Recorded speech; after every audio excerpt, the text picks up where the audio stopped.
नमस्कार। भाजपा मस्जिदों के नीचे मंदिर खोद रही है। जो गड़ा हुआ है, जो दबा हुआ है, उसे जमीन से खोद कर निकाल रही है, सबको दिखा रही है। दूसरी तरफ जो सामने है उसे खोद कर जमीन में गाड़ रही है। लोग देखने के लिए आतुर हैं, लेकिन दिखा नहीं रही है। भाजपा और इलेक्शन कमीशन ने रातों रात पब्लिकली उपलब्ध रहने वाले दस्तावेजों के नियम बदल डाले हैं। अब पब्लिकली उपलब्ध रहने वाले दस्तावेज जनता के लिए नहीं उपलब्ध कराए जाएंगे। जनता सिर्फ वही देख सकती है जो चुनाव आयोग दिखाना चाहेगा। दोस्तों, भाजपा ने पहले सीजेआई को मुख्य निर्वाचन आयुक्त की नियुक्ति से बाहर का रास्ता दिखाया। इलेक्शन कमीशन के मुखिया के चुनाव को पूरी तरह से अपने कंट्रोल में, अपने हाथ में लिया और अब चुनाव प्रक्रिया के दस्तावेज छिपाने वाला नियम लागू कर दिया है। चुनाव आयोग पूरी तरह से मोदी की अनुकंपा पर चलने वाली संस्था बनकर रह गया है। चुनाव आयोग को पारदर्शी बनाने वाला नियम बदल दिया गया है। दोस्तों, हरियाणा में भाजपा की नामुमकिन जीत के बाद पंजाब हरियाणा हाई कोर्ट ने एक केस में हरियाणा विधानसभा चुनाव से जुड़े कुछ दस्तावेज याचिकाकर्ता से साझा करने का निर्देश चुनाव आयोग को दिया था। उसके बाद चुनाव आयोग ने पब्लिक को साझा किए जाने वाले डॉक्यूमेंट के नियम ही बदल डाले। ये नियम बदलने में दो लोगों ने मेन भूमिका निभाई। जानते हैं कौन?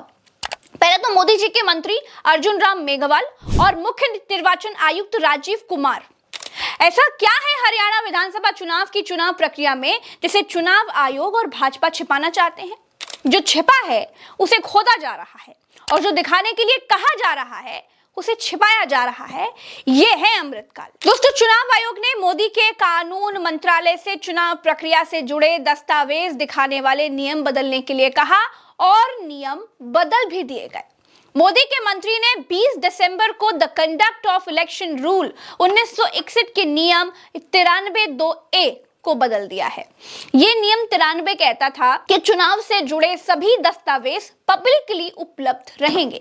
इसे बदलकर अब मोदी सरकार और चुनाव आयोग ने यह कर दिया है कि चुनाव से जुड़े सभी दस्तावेज नियमानुसार, समझ रहे हैं आप, नियमानुसार पब्लिकली उपलब्ध रहेंगे। और ये नियम कौन बना रहा है और ये नियम कैसे बन रहा है वो तो आप देख ही रहे हैं। खैर दोस्तों, नियम बदलने के बाद अब इलेक्शन कमीशन पोलिंग बूथ के सीसीटीवी फुटेज सार्वजनिक नहीं करेगा।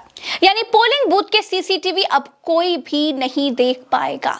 जबकि अब तक ये नियम था कि चुनाव से जुड़े सभी दस्तावेज पब्लिकली उपलब्ध रहेंगे।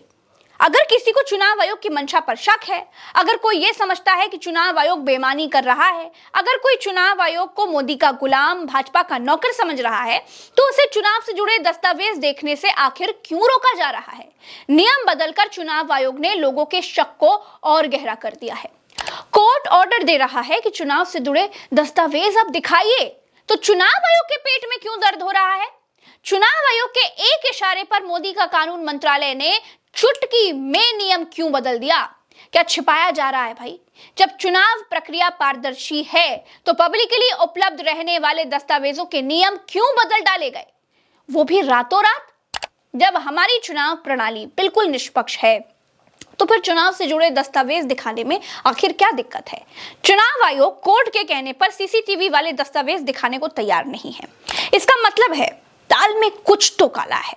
जिसको शक नहीं करना है वो भी अब शक की निगाह से देख रहा है। दोस्तों, पंजाब हरियाणा हाई कोर्ट ने एक केस में हरियाणा विधानसभा चुनाव से जुड़े दस्तावेज याचिकाकर्ता से साझा करने का निर्देश दिया था।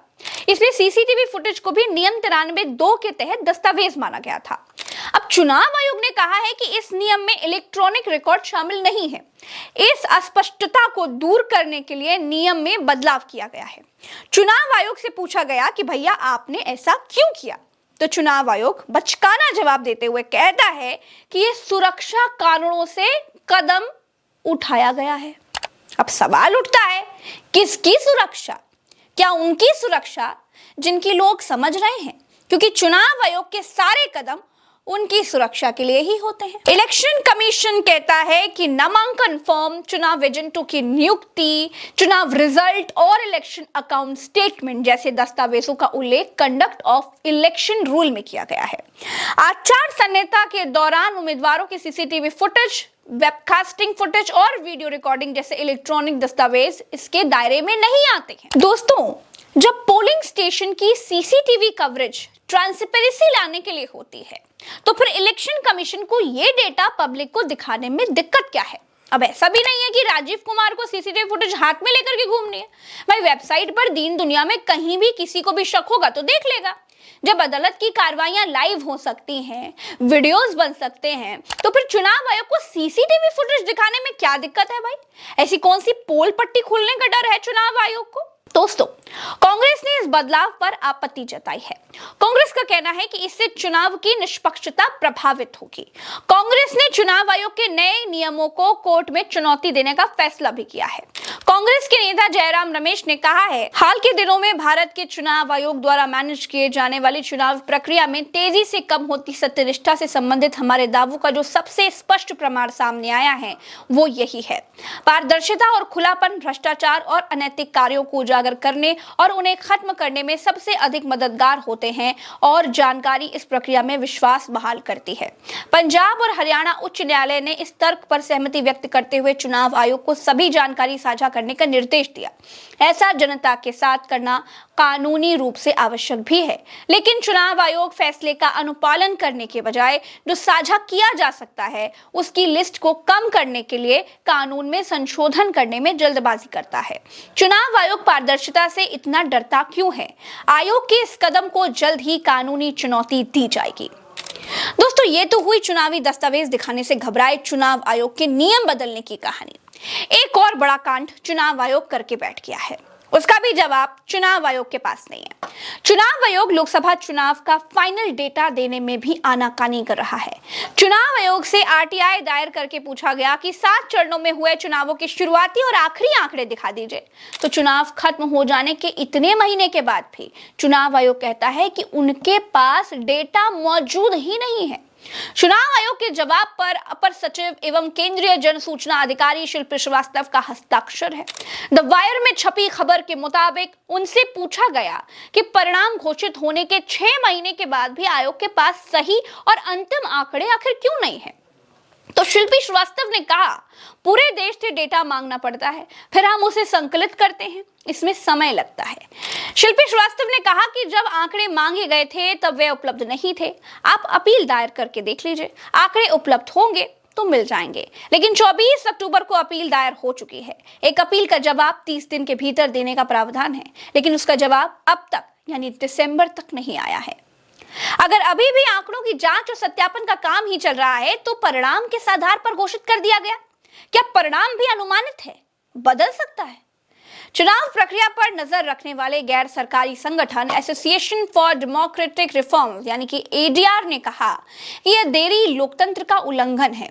अगर वेरिफिकेशन के बाद पता लगे कि चुनाव परिणाम गलत है तो व्यक्ति तो भाई सांसद बन गया, मंत्री बन गया, ये तो संविधान का उल्लंघन है।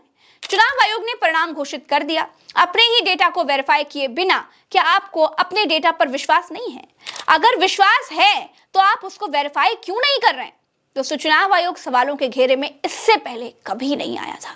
चुनाव आयोग बताने के लिए नहीं, छिपाने के लिए ज्यादा बेचैन दिखाई दे रहा है।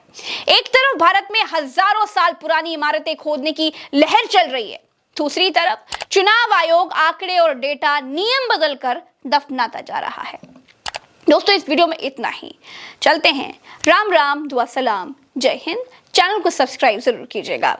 नमस्कार।